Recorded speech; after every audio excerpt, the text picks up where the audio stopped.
So they control all the governments, they control the politicians, they control Congress, they control Senate. And if they want to assassinate someone, which is very topical at the moment, if they want to bribe someone, if they want to ruin someone's career, they have the ability to do that. The world has this facade of thinking that they live in democracies, when democracy is an absolute optical illusion to distract people into thinking my vote matters when it doesn't matter. I'll invest 1 trillion here if you allow us to have this military base taken away, and they'll say, okay, well, we need to control this water resource, and if you don't let us have X%, then we'll just bomb it and we'll get Israel to bomb it. One of the ways I've tried to condense this is that when you track the physical movements of gold across the world, it very closely tracks the movements of power dynamics or political power, as you were describing. Is gold still the primary geopolitical money of the world today? Like whoever has the gold makes the rules. One of the interesting things about what happened post 1971 is that America, when it privatized the creation of the dollar and then removed the constraint on the convertibility into gold, we entered into this new era where banks rule. So what happened with that?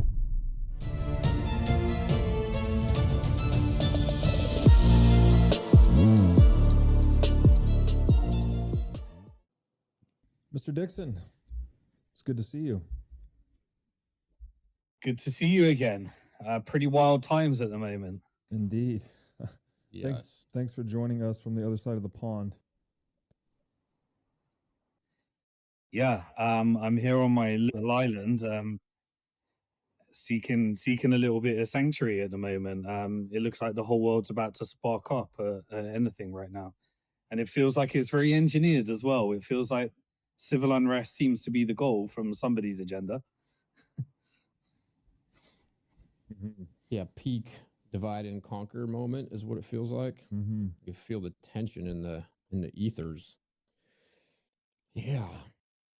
And so you have a nice little safe sanctuary. Is there any thoughts on good places to go in the world to avoid the chaos? Would that just be inward? Get spiritually right with ourselves, or what? I think so, but I do think we are having a global recollaboration. I do think that as we've entered into this multipolar world with a rising power with China and the world unifying around regional blocks, I do think tariffs really kicked off a reset.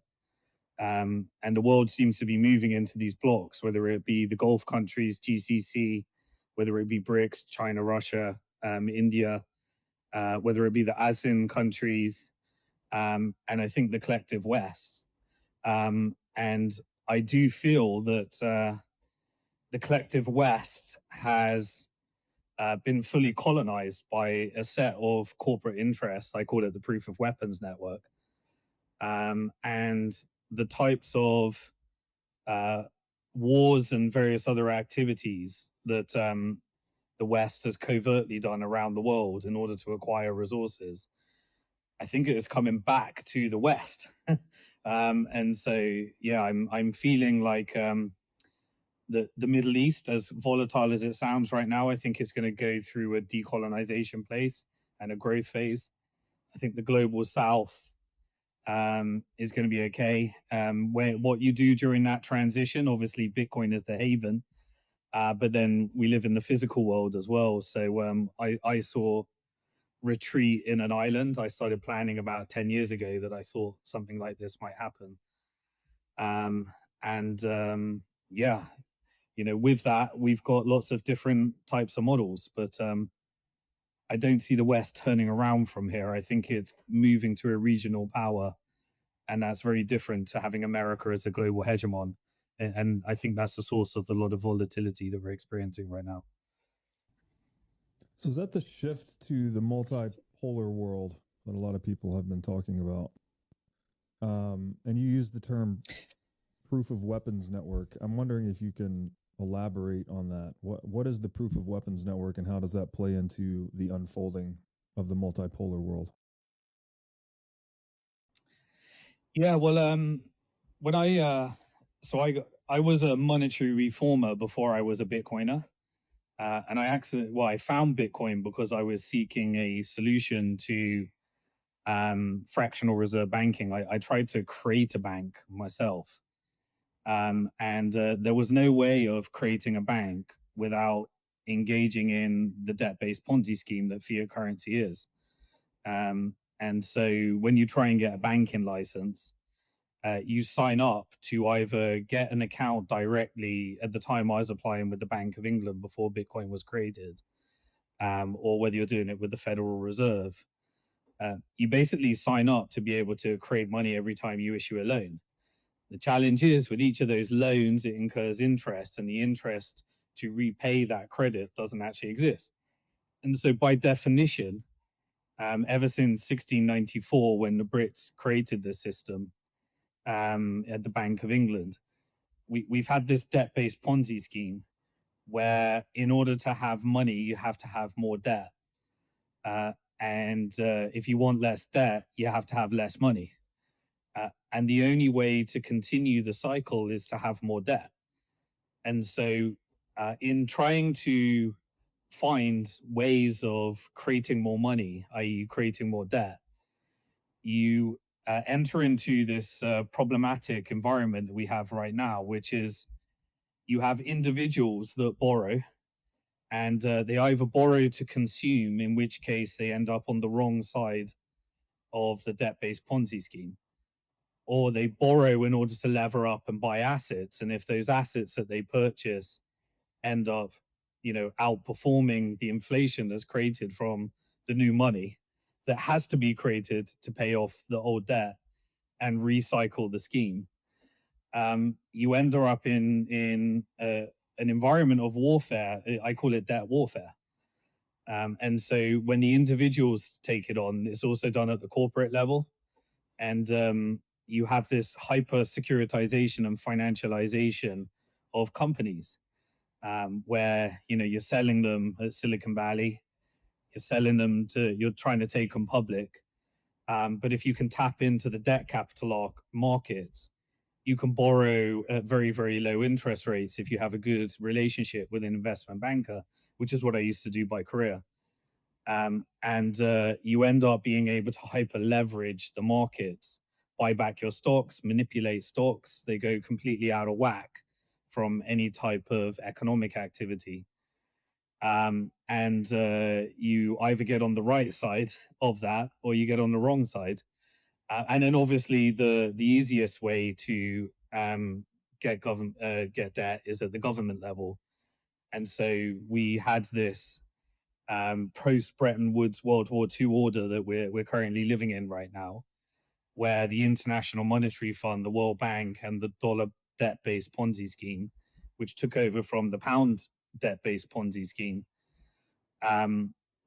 has been essentially getting governments deep into debt by overthrowing governments, by installing central banks that are able to print alternative fiat currencies, and then using the IMF in order to enslave them in debt. And then you use this debt slavery to install dictators and all sorts of covert wars that we've been witnessing ever since the end of World War II, because you need to get the world deeper into debt. And then they take that money that they print and they lend it back to the US government through treasuries. And now we're at the stage where how many treasuries, there's $37 trillion in the US. And we're trying to figure out how to roll over another $7 trillion this year. But at the end of it, you reach the stage where unless you can roll over that debt, then we're going to have to enter into a new phase. And so the countries start hedging away from this environment where they've had to malinvest in their own country, lend it to the US government through treasuries, because the dollar is the currency that they have to save in through this proof of weapons network. And then that creates an environment where all countries in the world are lending to the US. The US government holds on the debt, holds on to all of that debt. And internally, you have this K-shaped economy where the rich get richer and the poor get poorer. based upon how close you are to being able to borrow at 0% from the central bank or access a bailout. But eventually, the rich get richer, the poor get poorer to such an extent that you reach a very polarizing environment where you have civil unrest, because those shafted by the system go to the extreme left, and those that have done well from the system continue to corrupt the system with their power, whether it be buying politicians through lobby, and just rigging the system in their game through bailouts and various other things, until the whole economy benefits just a very small percentage of the population with all the assets, and those that are labored with all of the debts, their cost of living crisis drives them to the type of environment that leads to civil unrest. And then an external power looks at that and says, right, time to reset the board.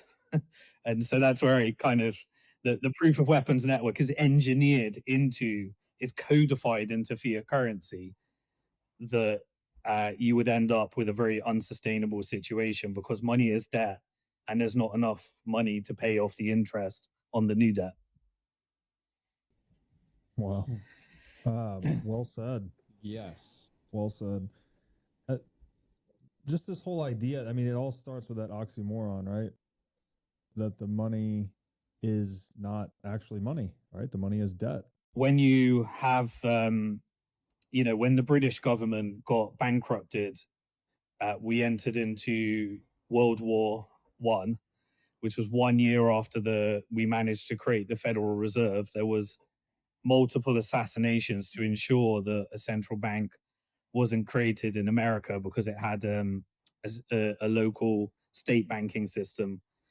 But we managed to get these two central banks, and then the third central bank was implemented into US, and it was no coincidence that in 1913 you had the ADL created, which is a organization for censorship, which is being weaponized at the moment to censor people at the moment. You had the introduction of income tax, because prior to that it was taxed on tariffs. And then you had the dollar debt-based Ponzi scheme. And this Federal Reserve, essentially the shareholders are banks. And so you, after 1913, the creation of the Federal Reserve, we entered into World War I. Wall Street funded both Nazi Germany. It funded the Industrial Revolution and the manufacturing base in America. And it also funded the Bolshevik Revolution, which was the overthrow of the Tsar in Russia, and then funded the creation of the Soviet Union and communism.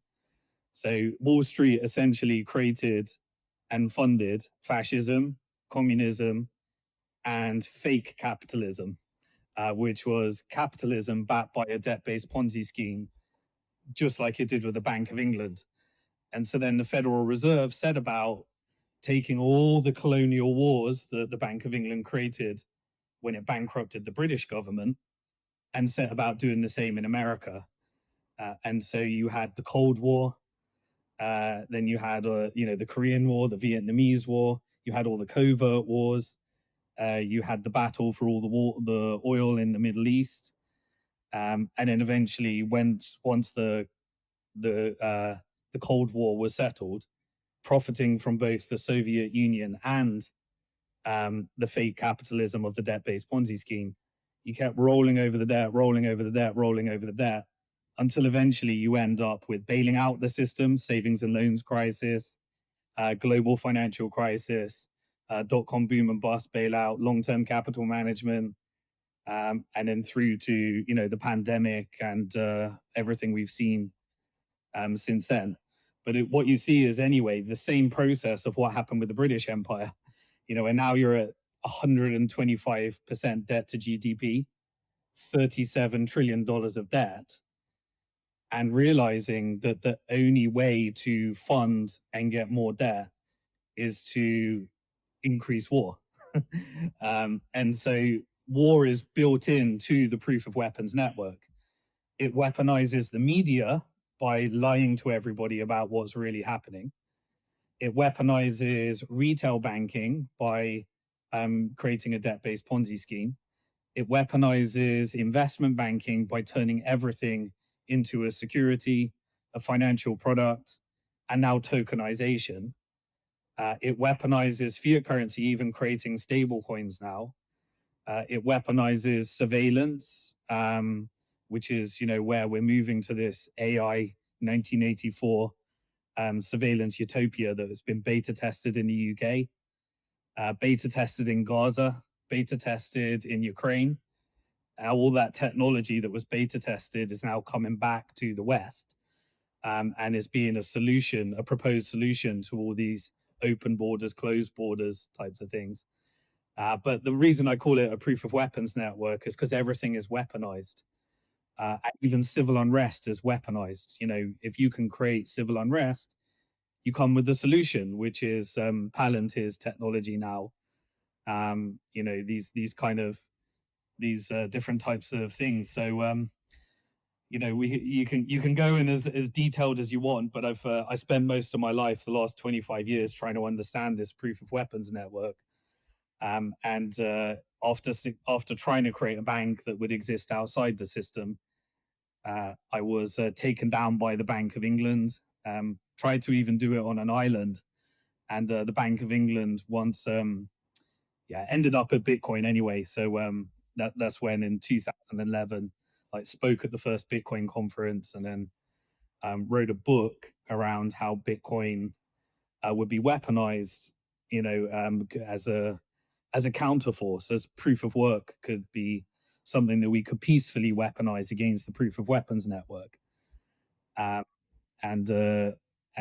Just been watching the journey of how people have been able to. I'm not sure it's going to save as many people as is needed, but just dedicated my life to trying to get as many people to own their own money so that they have the ability to spend their own money, run their own nodes, hold it in cold storage, rather than give it to finance. And obviously they benefit from the fact that by having a fixed money supply asset, you can outperform the proof of weapons network and become wealthy enough to actually even engage in lobbying if you want to engage in politics. But more importantly, just create your own sovereign, digital island outside of the system that can take you wherever you need to go once this system implodes on itself. Wow. Yeah. Where do you think we're at with Bitcoin? Do you think there's enough people with Bitcoin and self-custody to have any sort of meaningful impact on this conundrum we find ourselves in? I don't see any way of saving fiat currency. The end result of fiat currency is communism. And so you've got the slow socialist communist creep. I believe the future of the West is as a technocracy.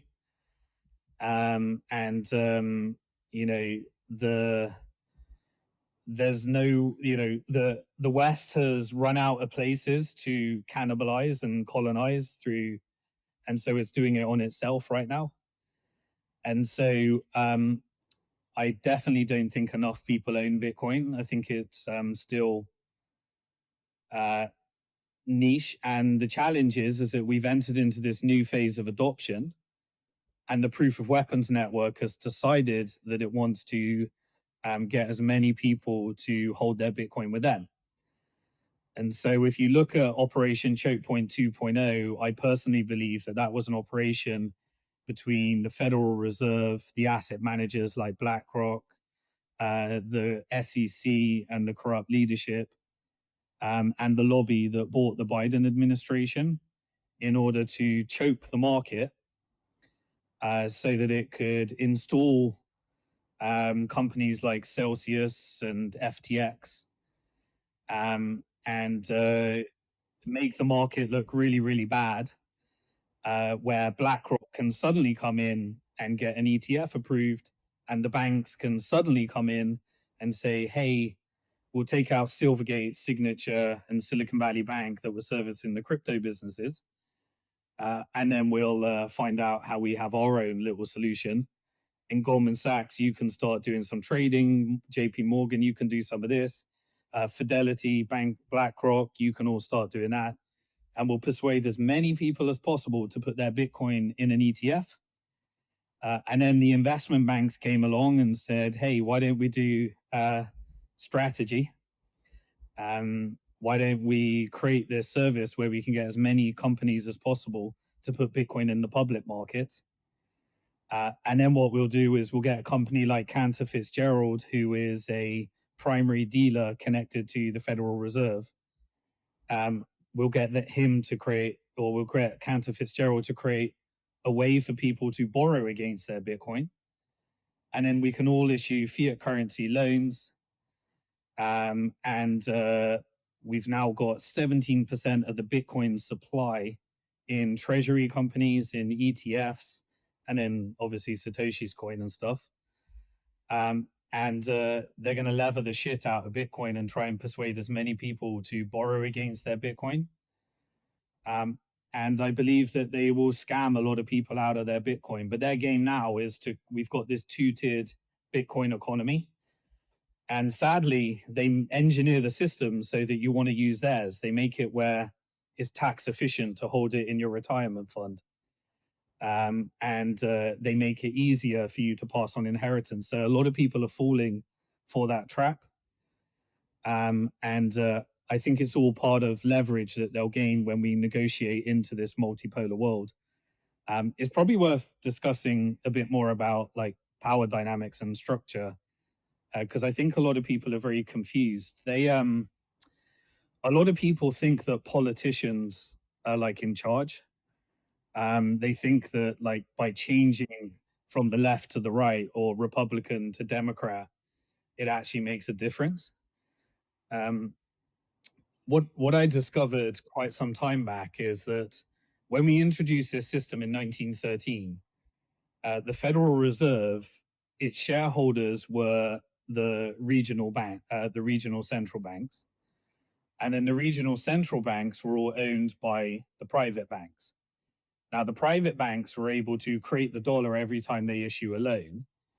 And those private banks, which previously were owned by wealthy European families and, elites, whether it be the Rockefellers or the Morgans or the Warburgs. And by the way, the Warburgs, they were both on the board of the Bank for International Settlement and the Reichsbank, which funded Nazi Germany.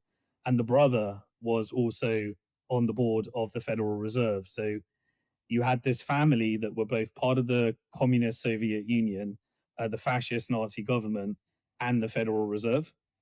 And they were all in the same families, funding every side of all the Cold War and everything else and profiting from both sides. But if you look at what happened with the Bank for International Settlements, which was set up after World War I to manage the reparation payments from Nazi Germany, it was every time Hitler would invade a new country, it would just take the gold in the Bank for International Settlements, like at Czechoslovakia. As soon as the Nazi Germany would raid, it would just take that gold, which was held at the Federal Reserve and the Bank of England. It didn't hold any of it. It just held the ledger. And it would transfer it over to the Nazi party. And so what you had is that the gold was held at the Federal Reserve, the Russian Central Bank, and the Bank of England. And by the end of World War I and World War II, all of the Nazi Germany gold ended up in around Fort Knox. All of the British Empire gold, which was, accumulated through opium wars and various atrocities, that all ended up at Fort Knox. And a massive chunk of the Russian Soviet Union gold all ended up at Fort Knox. So 75% of the world's gold, through this elaborate mechanism at the Bank for International Settlements, it would, every time Nazi Germany raided a new country, it would hand over the gold and just put a new title on top of the gold and change the label on the drawer and say, hey, Fed, that belongs to them, or hey, Bank of England, that belongs to them. And then eventually it all ended up in Fort Knox. And now obviously it's never been audited. And it says that Treasury has it. But actually the Federal Reserve has levered it up and it's on both balance sheets. And the Federal Reserve is a private company. So if you look at Treasury's balance sheet and Federal Reserve balance sheet, you've got this 8,200 tons of gold, which is called into question. And the Trump administration said he would audit, but I don't think he is going to audit. But it's really interesting because if you think about it, this change in power dynamics was all funded by war, access to weapons, military might. And then you could change the label of the gold. And because it was a custody at the central bank could determine who was going to win the war by who it would put the new label on the gold for. And so eventually it put everything in Fort Knox and said, we'll use the dollar. We'll persuade the whole world. We'll force the world to adopt dollars because we've got all the gold. And so they then said, hey, why don't you all trade your currencies against our currency and we'll back our currency by gold. And you can all, if anything goes wrong, don't worry. Trust me, bro. We got the gold. You know, you can trade your currency for our dollars. And then if you don't like anything we're doing, you can trade it for gold. And so they set up the IMF for that purpose. So now you had the Bank for International Settlements, the IMF, and then the World Bank set about colonizing the world and getting them addicted to dollars. And then obviously when the French came along and pulled up a fleet to America and said, give me my gold, we entered into 1971 and the closing and saying, we're going to default. You can't change the dollar for gold anymore. And so we then entered into the hyper cycle that we're in right now, where there was no constraint on how many dollars can be created other than who was willing to borrow it. And so that's where we find ourselves in right now, because no one can convert those dollars to gold anymore. Oh, man. That's, first of all, brilliant exposition. Yeah. I've told a similar story, but in much more succinct terms, and it helps a lot the way you unpack it that way. Is it one of the ways I've tried to condense this is that when you track the physical movements of gold across the world, it very closely tracks the movements of power dynamics or political power, as you were describing. Is that still the case? Like, so is gold still the primary geopolitical money of the world today? Like, whoever has the gold makes the rules, so to speak. Yeah, well, one of the interesting things about what happened post 1971 is that America, when it privatized the creation of the dollar and then removed the constraint on the convertibility into gold, we entered into this new era where banks rule. And so what happened with that is the banks then created the investment banking division, which previously was, around about just making companies public. It did the 29 debt-based, it managed to lever up like crazy, get everyone into stocks, create a bubble, and then it burst the bubble, took America into the Great Depression of the 30s, confiscated all of America's gold, forced all the Americans to hand in their gold to rebuild this supply. It used its gold and its ability to leverage its gold to build its manufacturing base. And so the reason that America dominated is because it was providing the weapons to everybody. Germany had its own weapons, but once it didn't have access to its gold, it created an alternative system called National Socialism, which is where it essentially printed its own money to come out of the Weimar Republic, which wasn't backed by gold. It was actually backed by labor. And then he arrested the Rothschilds and we ended up in World War II and all the atrocities from there. But America was really built upon its manufacturing base and its ability to manufacture those weapons. And so at the moment today, America dominates from technology, but has a competing power with China. But the reason that American technology dominates is because it created this privatization system. And in the privatization system, essentially the military, the you'd have this system whereby there's always a justification. You have to scam the Americans into believing that they need to be at war by creating fear all the time. And then that justifies why they should print more money and increase the national debt. Then they take that money, just like the big, beautiful bill today that Trump did, and you have half of it that goes to military companies. Let's call it the military industrial complex. And so by essentially those that don't own shares pay the inflation and go deeper into debt on the wrong side of the K-shaped economy. Those that own the shares benefit from the fact that essentially money is being taken from the taxpayer or the person that doesn't have assets that pays the inflation. And through this crony capitalist system, through Pentagon budgets, it ends up back in Lockheed Martin, General Dynamic, Raytheon, now Palantir and various other companies. And so you have this very sophisticated system for laundering money into these corporations and these companies. And what the investment banks did is it securitized everything. So it took the mantra of free market capitalism, which, by the way, requires hard money. Free market capitalism doesn't work without hard money. You're now in Keynesian economics, which is not free market capitalism. And so what it did is it created this very sophisticated way of siphoning off all the wealth into the stock market.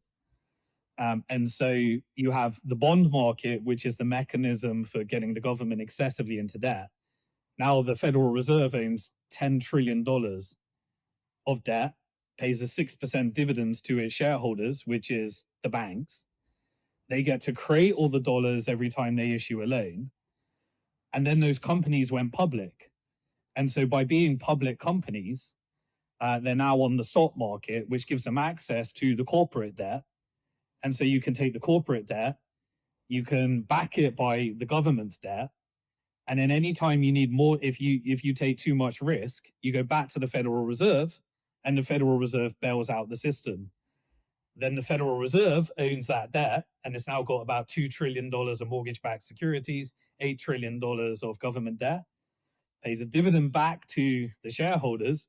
And even now in the Genius Act, they're able to take those reserves and create a stable coin with them. That was lobbied into the Genius Act. But anyway, the investment bank essentially securitized everything. Now, what securitization does is it means that whoever ends up with all the shares controls the economy. And so if you look at what they created, so you have this system where the government takes on the debt, the money goes back to the corporate through crony capitalism, through lobbying and various other things. And then that pushes up the share price. And then you just keep repeating this cycle of the theft of all the assets over to those that are able to control the assets. So you've got the creation of the dollar with the retail bank. You've got the creation of securities with the investment bank. You've got the guarantee of the system with the private central bank. You've got the debt capital markets, the equity capital markets. And then what they did is they created another industry, which was the asset manager. So they persuaded every American to say, hey, this is too complicated. I'll manage your pension. Hey, universities, you charge $100,000, get loads of students in debt. We'll lobby to change the curriculum to serve our corporate interest, whether that be big pharma or whatever. And then all of that, they'll have large endowment funds, and we can launder money that lobbies politicians, buys the politicians. Politicians are just prostitutes now, like for lobby interest. And we'll re-engineer all the legal system how we want it for us. And by managing every money, all the insurance premiums, all the pension fund money, all the endowment funds, we'll pull all that money together and create the asset management industry. And those asset managers are now dominated by four main players: BlackRock, State Street, Vanguard, and Fidelity. And so what they do with that is they put board seats on every single public company. And then they also created technology. They were very early. BlackRock was very early in artificial intelligence. It created something called Aladdin. And Aladdin was actually used by the Federal Reserve in determining which companies to take down and which companies to give bailout loans to. And of course, it helped BlackRock. They acquired the largest ETF company, Barclays iShares. And by having all of these ETFs, what they did is they created a mechanism whereby nobody could be bothered to figure out what stock to buy or have the voting right. You hand the voting right over to the asset manager. So now you've got BlackRock that owns all the voting rights in 20,000 of the largest companies in the world, installs the board seats, and has the artificial intelligence technology that all the asset managers, the Federal Reserve is using, and Treasury. Treasury during the pandemic decided how to allocate that money using BlackRock's Aladdin AI technology. So you got all the asset managers using BlackRock's technology. You've got all of the board seats, the majority shares in all of the companies, Treasury, and Federal Reserve. And what happened to those banks? Well, those banks went public. So JP Morgan, the largest shareholder, is BlackRock, State Street, Vanguard. So you then look across, you've got this whole financial industrial complex, military industrial complex, technical industrial complex, consumption industrial complex, Amazon, all these different companies. And they've all got the same largest shareholder. And they've all got a board installed by one company. So BlackRock today is essentially the British East India Company of the British Empire and the Dutch East India Company of the Dutch Empire. And so the reason I say this is because the asset managers sit on top of this chain. Now, when they own shares in all of the major tech companies, all of the major pharmaceutical companies, all of the major military companies, all of the major banks and financial institutions, and what sits underneath the military industrial complex, it's the deep state, what we call the deep state. So within Lockheed Martin, General Dynamic, they contract the CIA, and 90% of the CIA's resources work for corporate interest. So if they need more resources, they buy the politicians, they install the politicians, and essentially every Congress member has to answer to their funder, their lobby. And so you've created this mechanism which looks like democracy. Everyone argues over Republican and Democrat, but actually they all work for the same lobby, the same interests. And we've actually hit peak centralization through the Federal Reserve System. And now you could say that the top of this proof of the network, let's call it the CEO, is BlackRock. And that's where we are today. And so if you want to engineer war, you have access to the CIA, you have access to covert warfare, and you have the ability to lobby the governments to give you the budget. And now the dollar is just a weapon used by this proof of weapons network against the American people. And it controls England, Europe. Why do you think the European Union was created? It was created from the Bank for International Settlements. The European Union, unelected body that essentially persuaded everyone to get rid of their currency, and now they're mercy to the European Central Bank and the European Union. And so this is why you're getting across the whole of the West, from Israel to Australia to Canada to America to Britain to Europe. They all work for the same corporation. So right now, BlackRock is meeting Keir Starmer and asset stripping water, all of the different resources that it needs to build their AI data centers for Palantir and the Magnificent Seven companies. And that's where we found ourselves today. So the reason there's problems is that we have created this monster. Now, here's the thing. This proof of weapons network, it is governments are subordinate to it. So they control all the governments. They control the politicians. They control Congress. They control Senate. And if they want to assassinate someone, which is very topical at the moment, if they want to bribe someone, if they want to ruin someone's career, they have the ability to do that. But the world has this facade of thinking that they live in democracies, when democracy is an absolute optical illusion to distract people into thinking all you need to do is change a politician and my vote matters, when it doesn't matter. You have to be wealth. The only people that control this system is those that own shares in BlackRock and these companies, and that's why we've entered into this world where government, there is no America first agenda, there is no Britain first agenda. There's just a BlackRock first agenda, and it manages the portfolio of this corporate interest. And that's what I call the proof of weapons network, which is why I love Bitcoin, and why as soon as BlackRock engineered Operation Choke Point 2.0, I took it upon myself to try and stop people borrowing against their Bitcoin, holding ETFs. And treasury companies is such a psyop. Like, strategies can end up with over 1 million Bitcoin, and it won't be nationalized. But clearly, once you are as important as Michael Saylor, you are an asset for the proof of weapons network. Like, there's no avoiding that. Trump is an asset, Keir Starmer's an asset, Macron's an asset, whatever, Elon Musk is an asset. If you look at even all the corporation, like, just look at any of these technical companies, all their technology was created by the military industrial complex. And then the investment bank gave these, oh, you can be an entrepreneur and pretend you created all this stuff.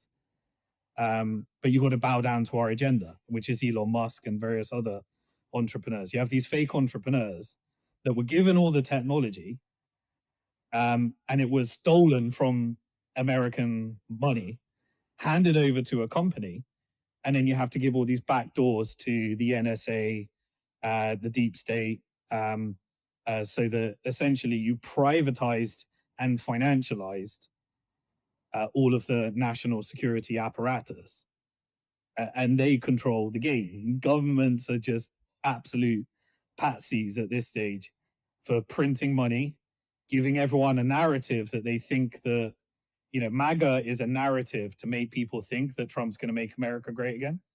But who are his biggest funders? Miriam Edelstein from Israel, the Bank of Mellon family, and Elon Musk. And Elon Musk is just a tool for the military industrial complex. That's why he's creating regime change after regime change through X. He's overthrown the government in Venezuela, Brazil, UK, Europe, Germany, creating civil unrest in America. And I'm not, this is not a judgment on his character. He is owned by this mafia network. And it is a mafia. If you look back at when it was created, you go right back to World War II, Operation Paperclip. You had what happened to all the Nazis. The Nazis were integrated into the CIA. You had the formation of the CIA. That was a partnership with the Italian mafia and the Jewish mafia. And then you had those three forces that formed the CIA, and created this covert network that was funded through human trafficking, drug trafficking, weapons trafficking, and covert wars. And has created this slush fund via the Vatican Bank, which launders all these psyops. And the politician is just there to give you a narrative. So when Trump says, yeah, we're coming after the drug cartels, no, that's the CIA. That's not Venezuela. Venezuela has a partnership with Chevron, and Guyana has the largest oil reserves, the founder of the century. And Chevron and Exxon need that, and you need to go and get some rare earth minerals. And so all of these wars are fought for corporate interest to roll over the debt-based Ponzi scheme. And now we've entered into a multipolar world order. That changes everything. You used to have to bow down to the dollar. And if you didn't bow down to the dollar, you were assassinated, overthrown, replaced by a dictator. Your country was destroyed. Now you can work with China. And that creates a problem. And now Saudi Arabia, Qatar, UAE, they've got sovereign wealth, and America has nothing but debt. And so we're going through these resource resets because we're in a multipolar world. Like, the sanctions no longer work. Iran, China, Russia, they've got a network, and India's joined that network for trading no matter what the dollar says.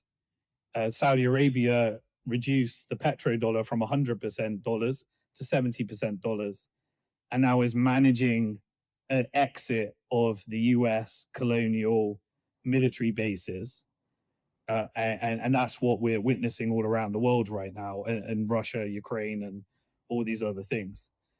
So it is a real, we're living through absolute history. And we're just patsies at the front listening to the media while they completely lie to us. And to me, the ultimate tool is to boycott the Federal Reserve by owning Bitcoin, having an asset that will outperform every fund manager, every stock, every bond, potentially gold. Gold's doing very well at the moment. Every commodity. Boycott BlackRock by owning it in self-custody. Boycott the banks by not borrowing fiat currency against it. And boycott the proof of weapons network corporations by spending local and investing in decentralized infrastructure. And so that's what I try and encourage everybody to do, because the only vote that matters is your money, and you have to have money that beats the system. And Bitcoin is that money, but only if you don't give it to them. Don't own it through an ETF. You're making them more powerful. You need to own it in self-custody. You need to run a node. And we need to fight back. And we need to become wealthy, because we got to rebuy the politicians. I have very little faith that we'll beat the system, but we have got a two-tiered system, and you can exit. And I want more people in there. And that's all I know how to do. Fantastic. Oh, man. You've hit on so many things that I've tried to share before, but you elaborate on it so much better. So thank you for doing that. Politicians as puppets, right? I like that quote that fiat politics is the entertainment division of the military industrial complex. I get so wrapped around the axle when people want to engage in political debates and commentary, like their vote matters, like their opinion matters, like their favorite politician's agenda or policy or opinion matters. Like, it's all bullshit. And it really frustrates me that more people don't see through it. We know that money makes the world go round, right? What's the infamous quote? Give me the power to issue a nation's currency, and I care not who makes its laws. And we just are seeing that writ large at scale. So this word, and I hesitate to go here because I truly believe, so I guess I should conditionalize this by saying, I think the only actual isms in the world are individualism or collectivism. I like to refer to collectivism as coercivism because it requires coercion to operate in any form. However, I want to ask, because the way you were describing that sounded like a deep alignment between corporate power and state power, which is traditionally known as fascism, if I'm not mistaken. Are we saying that fiat currency is the root cause of all of this global fascism, if that is the right term, that we're seeing unfold in the world? And how do we get people out of that political layer, left versus right, believing in the puppet show, and to abstract or transcend their perspective to be able to see the puppet masters? Yeah, so it's a great question. And I'm not sure I've got the full answer, because I do think that there is a spiritual war, and that's beyond the scope of religious, whatever conversation, spiritual belief. I do believe that is a layer above monetary. But I do believe in these spiritual, if you look at ancient scriptures, Jesus Christ threw out the usurers because he knew the problem with usury. In Islamic finance, it knew that there is fundamentally a problem in interest, in riba. Even in Jewish scriptures, it said we can't lend to each other at interest, but we can lend to others. And so there is something in the monetary system that takes us, I think, down a darker path. And the monetary system is rigged to fail. But I also do believe that, so firstly, China's not communism and America's not capitalism. That's the first thing to figure out. The second thing to figure out is that the same lobby that controls politicians is the same lobby that controls the curriculum at universities and colleges. And so what you know at college was part of an agenda. The psychopathic alleged pedophile John Maynard Keynes, that came from the British Empire in order to create the Bretton Woods system, originally wanted one global currency called Bancor, but instead ended up as the dollar system and everybody trading against dollars, and America agreeing to convert those dollars into gold. But the economic theories were written in order to, by the same people that wanted to create a bunch of investment bankers and central bankers that understood their definition of economics. And so we had, prior to Adam Smith's Wealth of Nations, you had sociology and ethics that were involved in, there wasn't a word for economics, but it was always factored into the equation of spiritual belief, as well as sociology, what's good for society. But then it forked off into economics. And then in the Wealth of Nations, it was actually written by Adam Smith from much of the free trade and hard money Islamic economics, but it wasn't called economics. It's called sociology and different sciences. But what Adam Smith did is it took out all the ethics and said money is a group of self-interested people and you maximize your own utility with no consideration of anybody else or what's right for society. And if you have a bunch of people that maximize their own self-interest, then he has this thing's called an invisible hand, a free market, which directs the flow, but it needs hard money. And so the Islamic economics had hard money, ethics, and free trade. What we did when we went over to classical economics was we took out ethics and we took out hard money. And then when we went into the post-World War II Bretton Woods era, we codified usury based upon the Bank of England experiment. And we took out hard money because we removed the gold standard. So then you have the worst of all worlds. So I do believe that money is important and it can drive everyone in a certain behavior and direction when you create a scarce game and a Ponzi scheme. But I do think there's layers above it. I don't think money's the whole thing. I don't think Bitcoin, some people see Bitcoin as divine. Like, some people actually see it as God or Jesus or something. I don't put that in. I think it is a technology. I think it was, but the reason I say that is because John Maynard Keynes then iterated and said, hey, we need, if you want to stimulate your economy after this Great Depression and in the post-World War era, it said governments need to take on debt. And guess who provided the debt? The World Bank and the IMF. And so they created an economic model that said, if you want to get to full employment, the government has to step in hard times. The other half of Keynesian economics was you need to pay down your debt in the good times. And because it's a debt-based Ponzi scheme, that doesn't work. And so you ended up with Keynesianism, and then Milton Friedman came along and said, here's monetarism. And they said, well, actually, you need to have a 2% systemic inflation.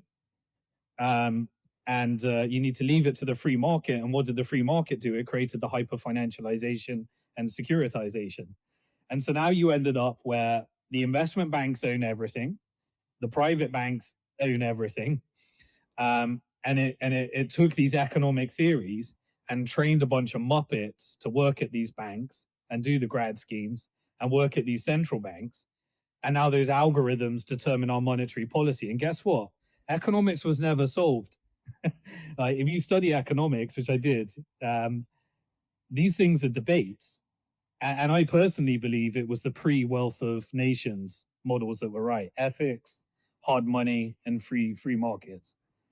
But we've ended up with a debt-based Ponzi scheme with no hard money, zero ethics, ruthlessness. The murders that are happening around the world, I would say between the Bank of England and the Federal Reserve, I would put an estimate that 200 million deaths have occurred in order to extract resources through wars that never needed to happen, that were made purely for profit and financialization. 100 wars since 100 covert wars. South America, Latin America, Middle East, Asia Pacific, China, Japan, every country. You've had all these wars and wars and wars. That was all just to roll over the debt-based Ponzi scheme. It didn't need to happen. And so I do think that money is important. I do think that competition is highly important. When you had the removal of the gold standard and the fall of the Soviet Union, you had NATO expansion. And that brings us to where we are today. And NATO is just simply a mechanism for getting Europeans, Brits, and Americans to justify money printing to give to Lockheed Martin, General Dynamic, Raytheon, BlackRock, and Palantir.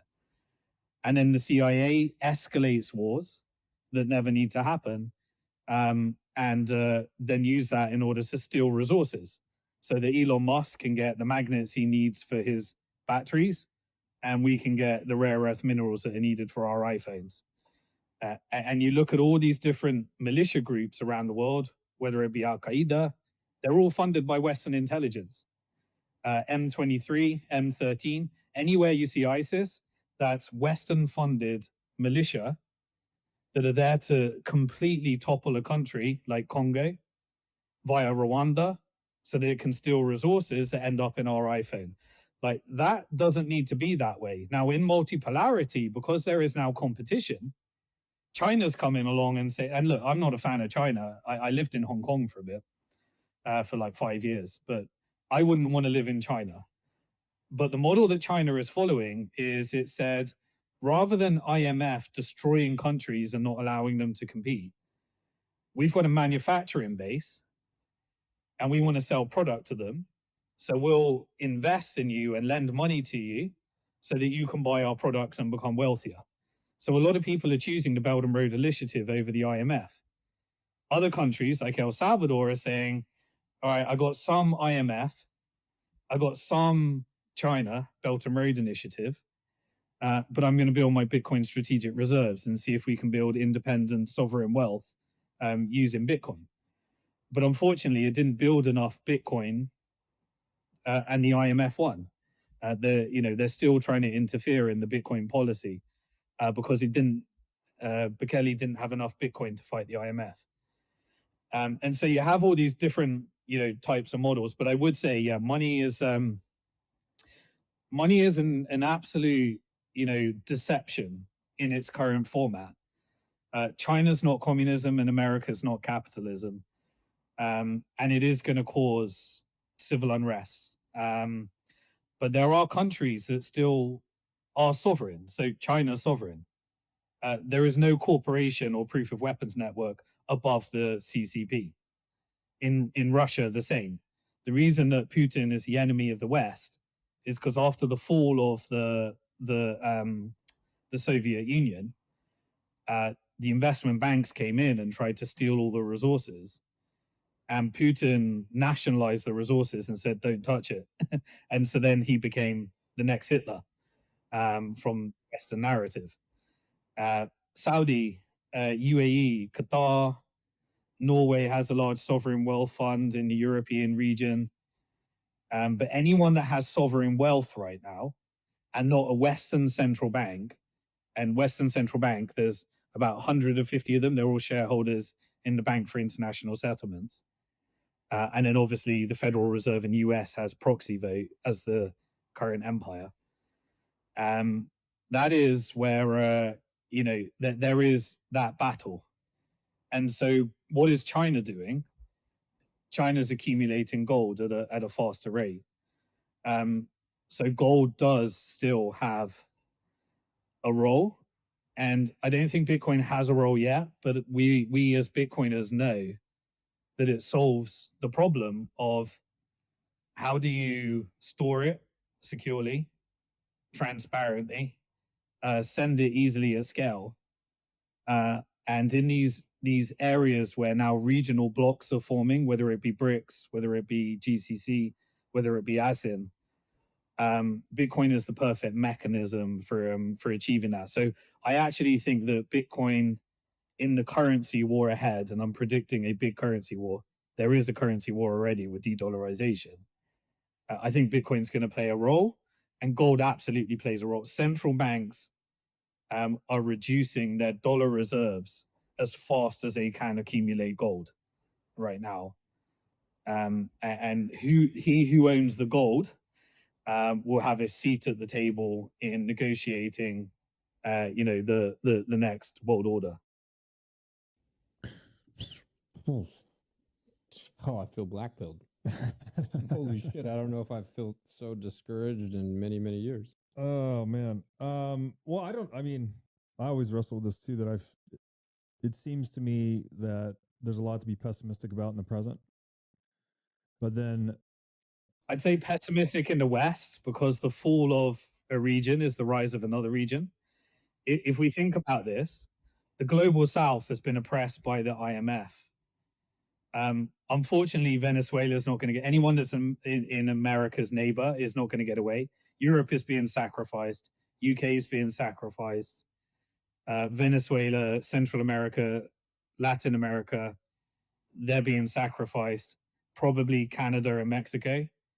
America will be a regional power, and that regional power is controlled by the Proof of Weapons Network because they own all those shares, as I said.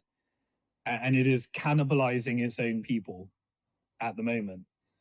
But with the rise of competing powers, I think the Middle East is going to be, for the first time in 100 years, peaceful. That all of the war that we're seeing right now is completely changing the game in a way we've never seen before. So Middle East is actually going to be sovereign because it's partnered with China and BRICS. And I do think for the first time in 1,000 years, Africa might be able to actually use its own resources. It's had 1,000 years of not being able to use its resources. It's just been a playground for corrupt politicians and Western consumption. So there is rising powers. And I do think that it is a reset, as it were, and people need to make their decisions. But I have very little faith that the West can do what it's done to the world for so long and not have problems ahead. And that's why people need Bitcoin in the West. yeah, so amen to that. I want to ask, because that was two rather bold predictions you had there, right? That there would be peace in the Middle East. I would love to hear how the calculus used to draw that conclusion, and that perhaps Africa could be its own sovereign power going forward. What is driving these changes? Is this all technological, like with the shift from the unipolar to the multipolar? Like, how is it that, well, if we just focus on those two? It's all China. It's 100% China. So what happened is, when the West got fully controlled by the investment banks and hyper-financialized, many people started buying American assets and European assets. So, these large sovereign wealth funds that had access to their own resources, they never securitized their oil. And so they built massive sovereign wealth. And China built the manufacturing base. And what the Proof of Weapons Network did is it started, if you look at the word BRICS, if you don't know where it came from Goldman Sachs. So Goldman Sachs came up with the idea of BRICS. And the Proof of Weapons Network is invested globally. It's a globalist, if you want to come up with a term. Its members are in the World Economic Forum. They meet at Bilderberg meetings. They're members of United Nations. They have sustainable development goals. They create ESG policies. They're the ones that created the immigration open borders and then closed the borders by installing Trump. And then created the environment where you can have Palantir, the privatized, so Corsiva, GEO, Palantir, these are all the privatized the prison sector that profits from every person that goes into prison, profits from every deportation, and profits from the surveillance state. Those companies together, they're all obviously underneath BlackRock as well. And you have the Peter Thiels and Elon Musks that are able to usher through these different things. But the West is controlled by them. Now, what's happening in the Middle East is obviously the Middle East was colonized by the British Empire, the French Empire, Imperial Soviet Union, and then America just used it as its playground. America needed oil. It's now oil independent. When it invented fracking, it managed to become oil independent. But it needed oil from the Middle East, and it created war after war after war. The whole thing between Iran and Israel. So Israel was a colony of the British Empire. And then when the British Empire handed over its colony to the IMF and the American Empire, and we had this neo-financialized empire that we have today through the IMF and Fed and the Proof of Weapons Network. Israel was there to create a destabilizing force in the region. And then Iran was there in order to create a competing force. And if you read something, there's a book called Operation Gladio by Paul Williams. It explains how there's this strategy of strategic tension where America would fund both sides, or the Proof of Weapons Network would fund both sides.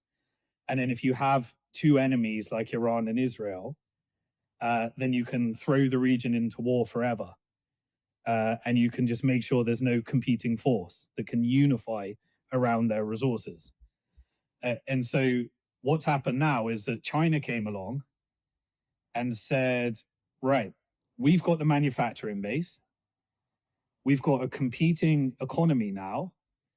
We don't have a Western central bank. We got a state banking system like America used to have. We have no proof of weapons network that sits above the CCP.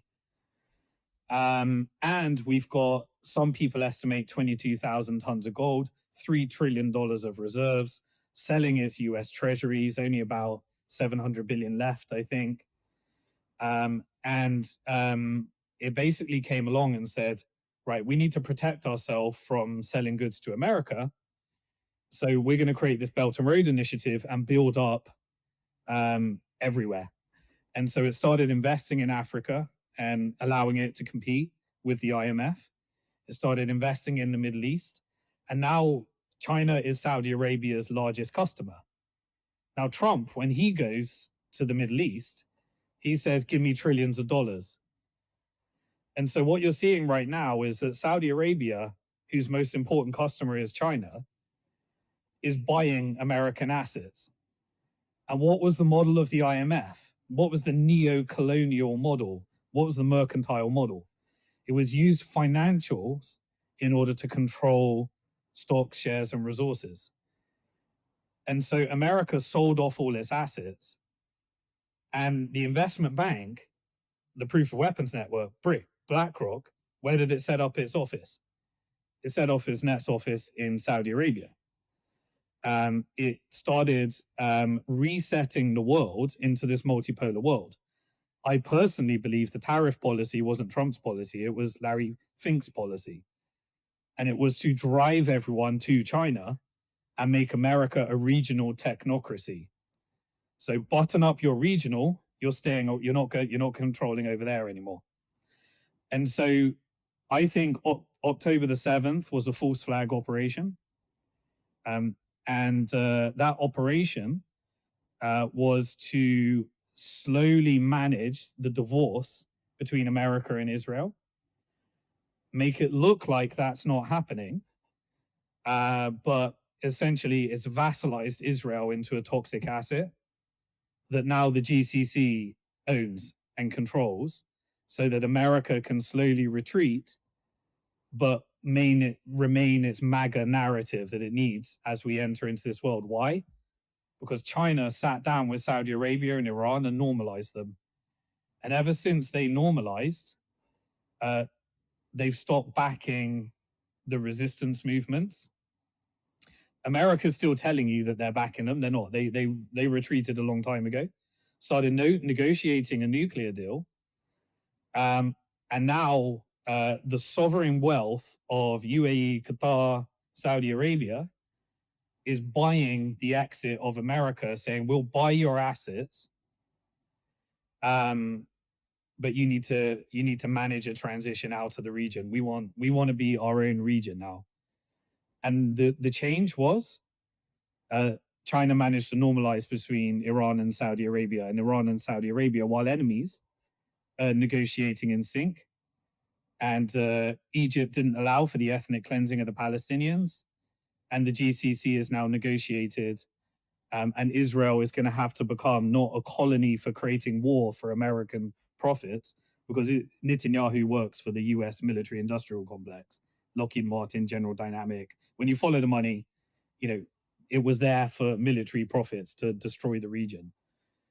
Now they're going to have to be a normal state under the management of the GCC, and America's going to have to slowly retreat. And that's what I think we're witnessing right now. And so there is a controlled operations to manufacture the narrative for how to do this without America looking weak. And Trump will get the Nobel Peace Prize for the Abraham Accords and the peace agreement, but it was China that did it. It was Xi Jinping. But obviously Trump will take credit for it. Oh my goodness. Wait, so, all right. Well, what about Africa then? How does Africa rise? And this is also China. So Africa is now, for the first time, started purchasing and doing deals with BRICS. And they're working as a bloc. And China, much of its rare earth minerals come from Africa. But what the Belt and Road Initiative doing is saying, we won't do your IMF deal. We won't create a deal where you give us the resources, you get nothing. We pay a dictator to be corrupt and steal the resources, and then you steal them and send them to us, and then we put them in Apple phones and the Magnificent Seven tech companies. What China's doing is saying, we'll invest in you building your own manufacturing base. We'll allow you to extract your resources and refine your resources and build product using our inputs. And we'll have a partnership with you that allows you to actually use your resources for your population. And you don't need to buy bonds.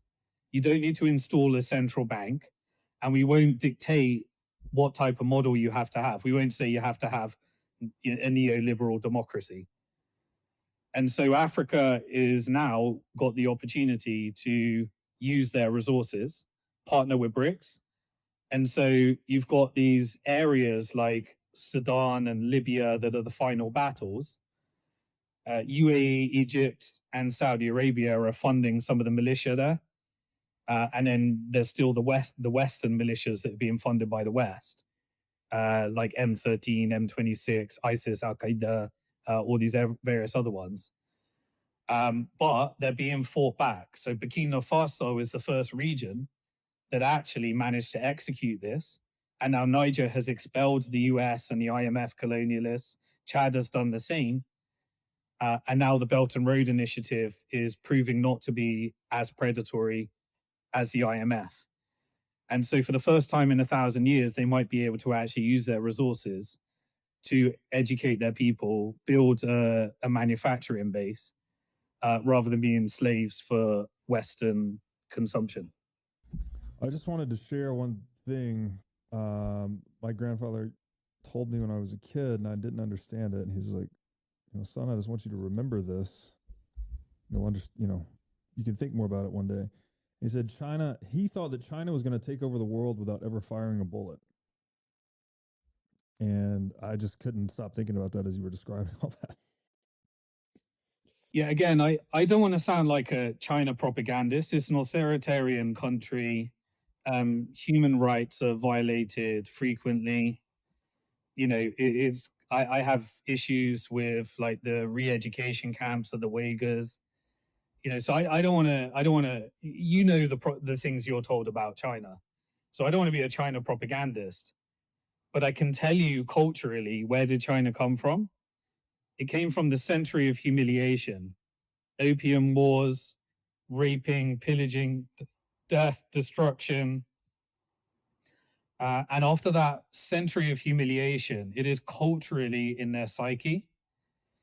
And they said, they built the Great Wall of China to keep the barbarians out, not to colonize the world. And so China, for all I can see,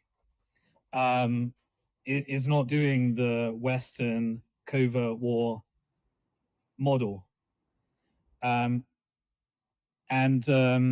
I think the world's going to be a better place under multipolarity, because I believe in competition. And as much as I've enjoyed living in the West, I think we're paying for what we ignored.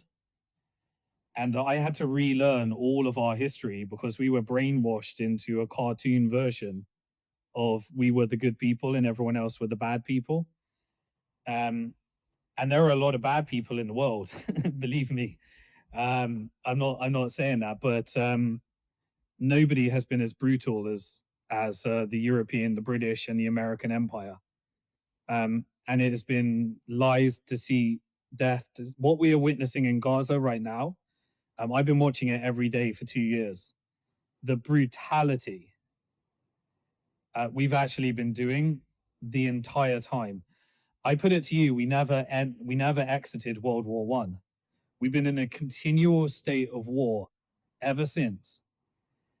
And none of it was necessary, but it's because of this proof of weapons network that backed the dollar and the pound by a debt-based Ponzi scheme and a central banking system that perpetually needed mercantile, colonial exploitation in order to build this hegemonic power that now has competition. And so I'm actually it is actually a message of positivity. The positivity is that the world's going to be, I think, a bit fairer. And I think the next empire is going to be less brutal, even though they are authoritarian by nature in their own country. They don't tend to tell other countries how to run themselves, and they don't build based upon destroying competition. The American and British Empire was all about destroying competition and not allowing any power to compete.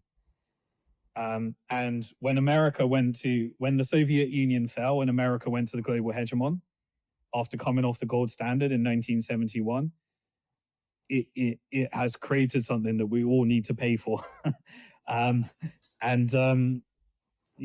So I do think we come out in a better place.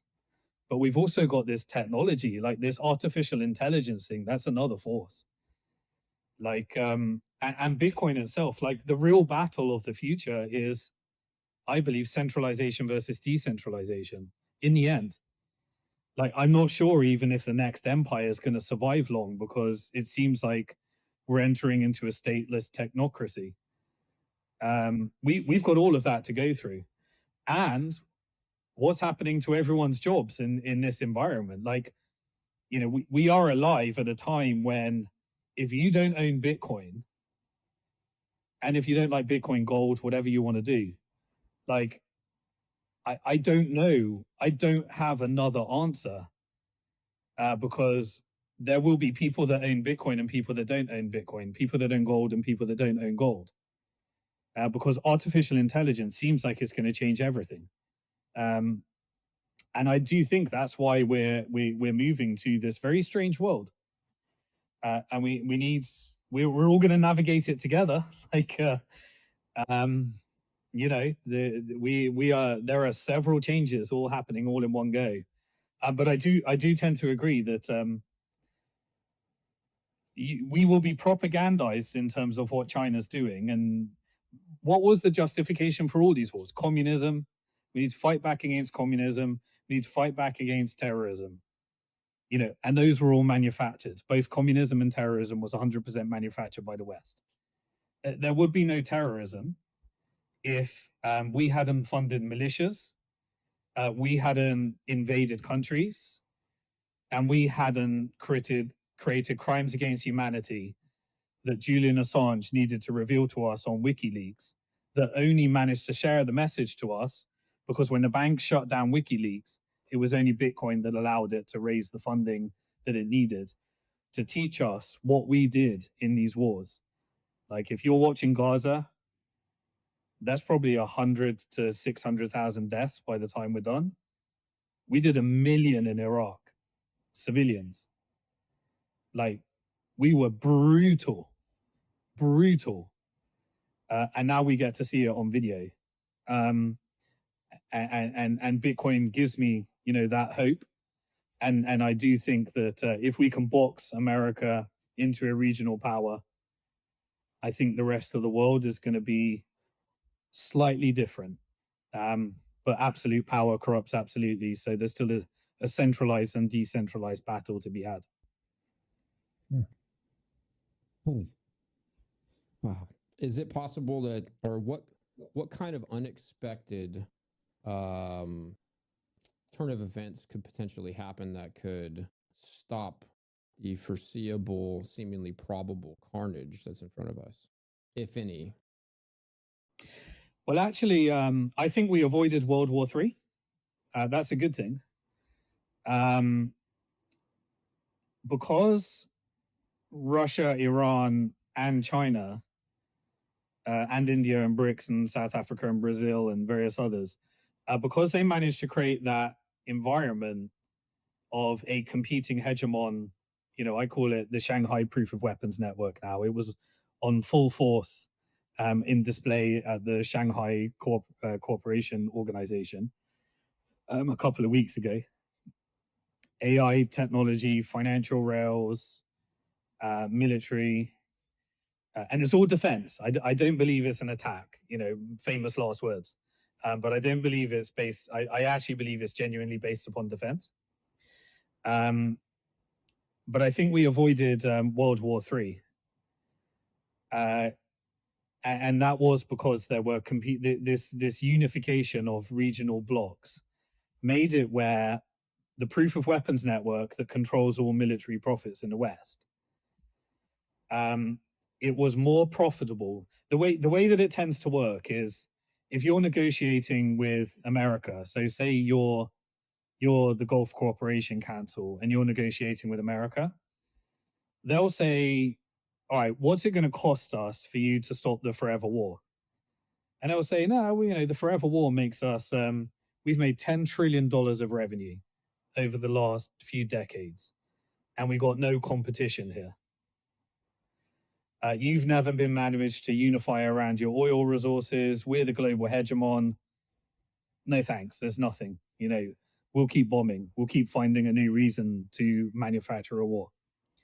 Even Afghanistan, that was just about protecting the drugs industry for America by the CIA.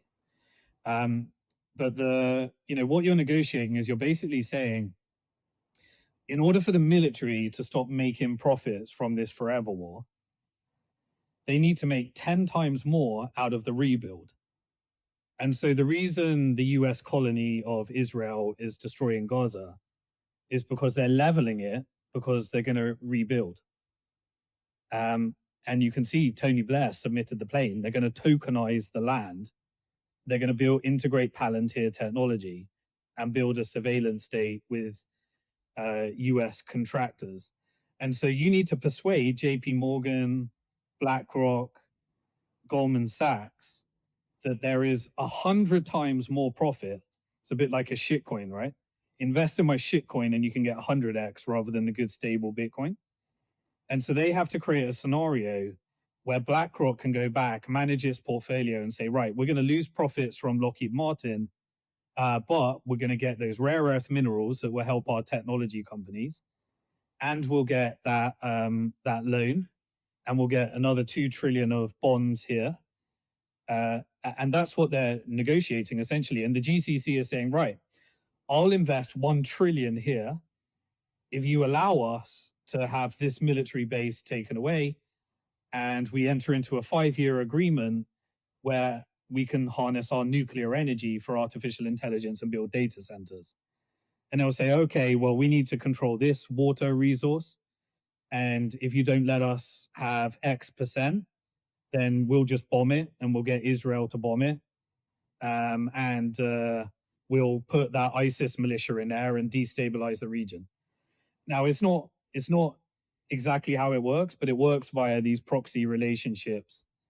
And that's what you're witnessing right now. So they had to create an environment where the rebuild with BlackRock contractors is 100 times more profitable than the forever war.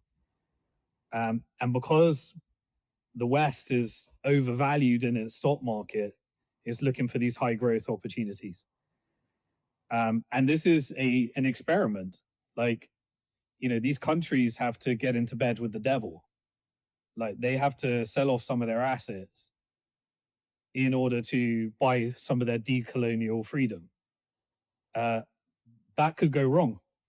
Like, at any time, BlackRock could say, let's launch another covert, let's create a destabilization campaign through Lockheed Martin, and we'll fund it through USAID and all these NGOs and stuff. So it's a volatile environment. It's a new experiment. And then the technology side, I think that disrupts state power. Like, I think we're entering into a world that we're not going to recognize, put it that way.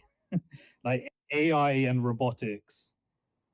I think the most important thing for us is we proved that we could create money we can own, money we can spend, and money that has a fixed supply on the largest world's distributed supercomputer with a network of nodes that back it up.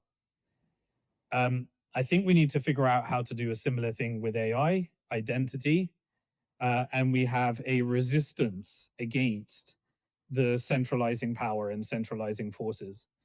Because otherwise, only the rich Bitcoiners are going to be the ones that are able to liberate themselves. But everyone else is going to be on a universal basic income with Elon Musk's social credit score and Peter Thiel's Palantir technology. Or they're going to pick China with their equivalents. And that's what the world is kind of choosing right now. It's a very fascinating time.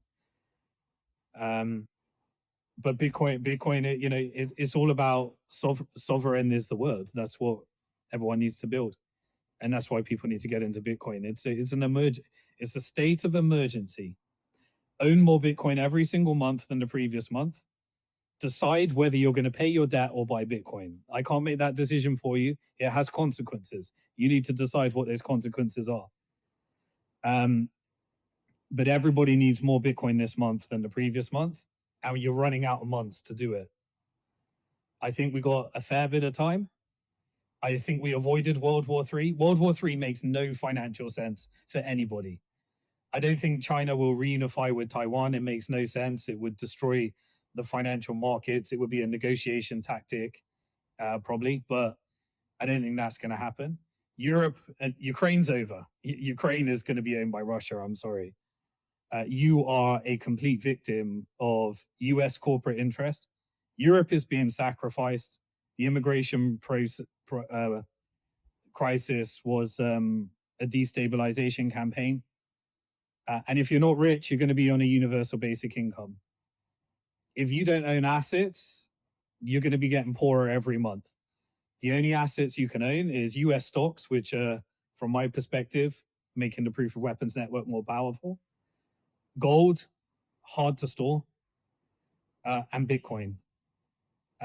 Your real estate is a shelter. It will probably continue to be pumped right till the end.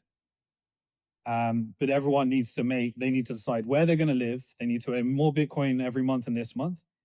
and they need to own assets, and those assets need to be in self-custody. And then we resist.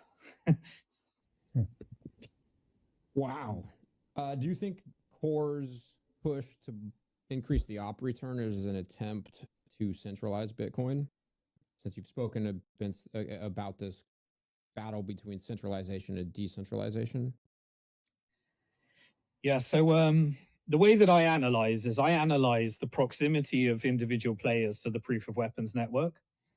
So when Adam Back, someone I've got deep respect for, Cypherpunk, in the original white paper mentioned by Satoshi, but when he starts creating Bitcoin treasury companies, I know that he's going to be partnering with Howard Lutnick, the creator of Cantor Fitzgerald, Jeffrey Epstein's neighbor, that I believe was a part of Operation Choke Point 2.0, deeply connected to the deep state.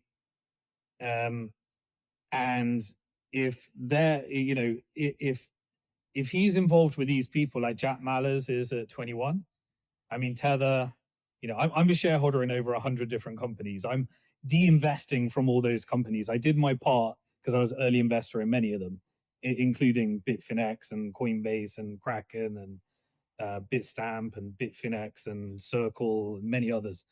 But as I've come over time, they've gone further and further away from the Bitcoin mission. So I'm trying to de-invest from them, but they're getting closer and closer to the proof of weapons network and the Wall Street side. And so I think, Bitcoin in self-custody is the thing. And anybody that is a core developer or part of core and also pushing a Bitcoin treasury company, I'm skeptical of. I'm not making an accusation because it's not even about character. You could be forced into an Epstein, a BlackRock, a Blockstream, an AXA, like a Cantor Fitzgerald. This is the mafia you're getting into bed with. Jack Mallers, you are in bed with the mafia. Like, you are in bed with mafia players. Charlie Kirk tried to exit the mafia. You don't exit the mafia once you're in bed with the mafia. And this is the mafia, the Cantor Fitzgeralds, the proof of weapons network. So once you're there, you're there. So would it surprise me if BlackRock wanted to get as much Bitcoin in ETFs, become shareholders in as many Bitcoin treasury companies, fund as much of the developers and compromise as many of the developers as possible, and take as many mining companies public and become the main shareholder in those public Bitcoin mining companies. The biggest threat to Bitcoin right now is the US, because the proof of weapons network is hosted in the US, and the US is getting more mining, more public companies, more ETFs, more treasury companies, and they have developers. That is a big concern for me. And so if somebody is going to create a competing implementation whereby approximately 20% of node operators are running an alternative implementation, I encourage that because I think we might need it one day. I'm not making I ideologically kind of agree with the argument of let's not change too much, but I'll just say it, Peter Todd, I mean, this is somebody that advocates for nuclear war. This is a staunch Zionist. This is somebody that has no Bitcoin. Ideologically couldn't be any further away from what I think Bitcoin is, and doesn't even have a stake in the game, and wanted to increase the number of Bitcoin and has radical ideas, and he's in the core development team. I think we need to hedge. So for me, it's all about protectionism, and making sure that we can hold core to account, because they know, just like I remember when ghash.io got like almost 50% of the mining pool, and then we had to all coordinate in order to make sure that everyone moves their miners to a different pool. And then they came down and they were tiny eventually. This is another core is an attack on Bitcoin, and we need to know how we protect ourselves from core. It's not an attack on core from me. It is, I believe competition is good. And if we go through this experiment of really showing that we can put 20% of our nodes to knots, that's a good thing. That's an attack vector that Bitcoin has protected itself from. And I have no doubt that the largest, most powerful actors in the world will want as much control over Bitcoin as possible. And humans can be compromised, can be ransomed, can be blackmailed, can be forced to do things, even if they don't do it anyway. So that's an important thing for us to protect ourselves from.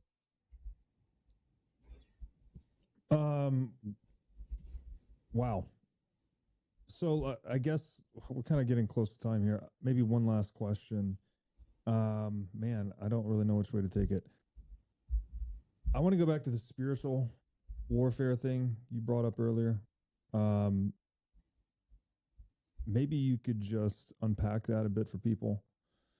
This is a lot, right? It's a lot for people to take in. It can be very doom and gloom. It can give you the overwhelming sense of pessimism about the present. Although I think, again, looking backward across history, I think we've in general moved towards the positive, right? Human civilization has gotten better over time. Despite all this chaos. Despite all of the intermittent chaos. And so I would hope that that trajectory would continue. Obviously, it's not guaranteed. We've had the dark ages and other setbacks, major setbacks. But if we're looking at that spiritual warfare dimension that you mentioned earlier, like what's there? What are the actions, like what for people to take into their lives, to consider, to participate? Obviously, we've said buying Bitcoin boycotts this system and gives you independence and enrichment. What else? What else should people be thinking about in terms of fighting for the good in this spiritual war? Yeah, so I don't want to dictate, my personal beliefs, but I do believe we have a creator. And my personal belief is that we are on Earth for the afterlife. That's just my personal belief.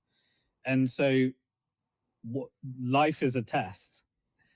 And you are faced with challenges. I don't believe those challenges get solved. Like life is a continual state of challenge after challenge. And I think life is a test for how you react under challenge. Do you go down an evil path? Do you go down a good path? What is your definition of good? Do you look for religious scriptures to define good? I'm not here to preach. I have my own, but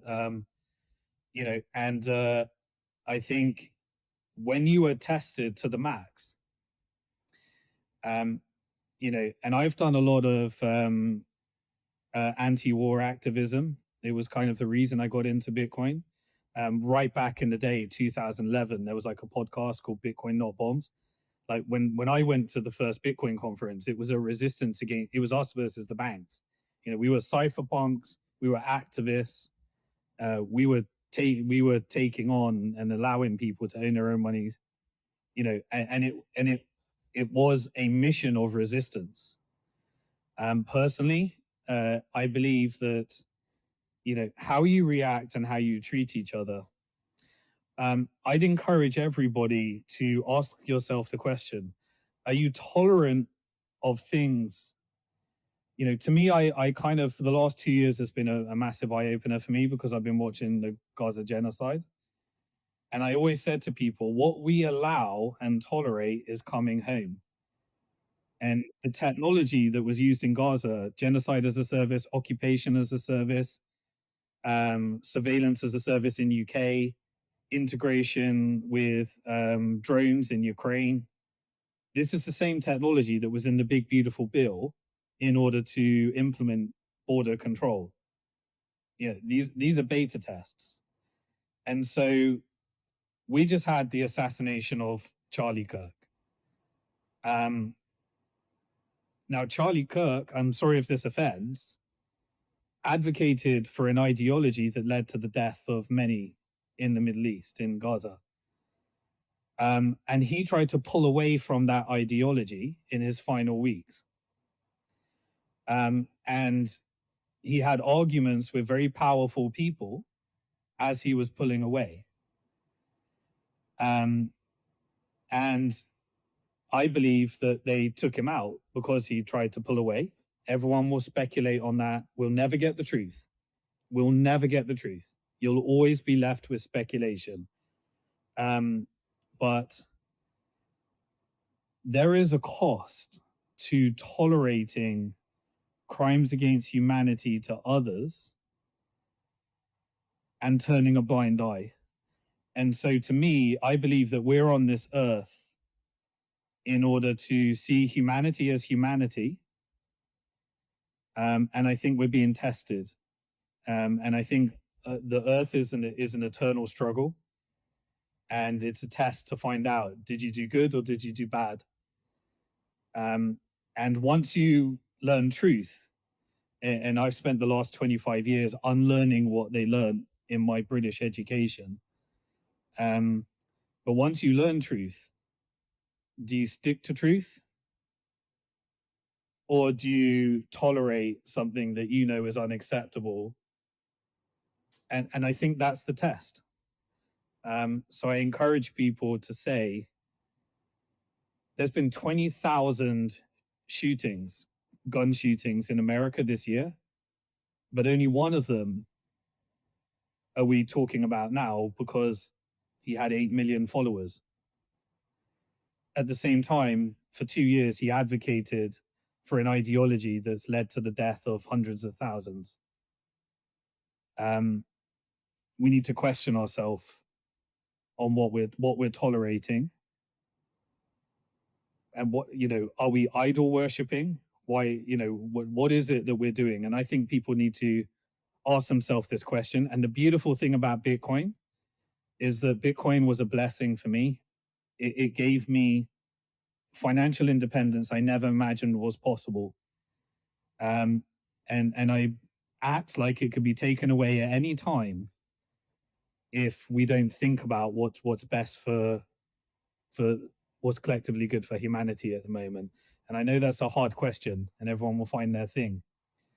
But we do need to ask ourselves a question. 20,000 people were killed because, the proof of weapons network, inflation, drug addiction, homelessness, wealth inequality, all of these exist across the biggest economy in the world.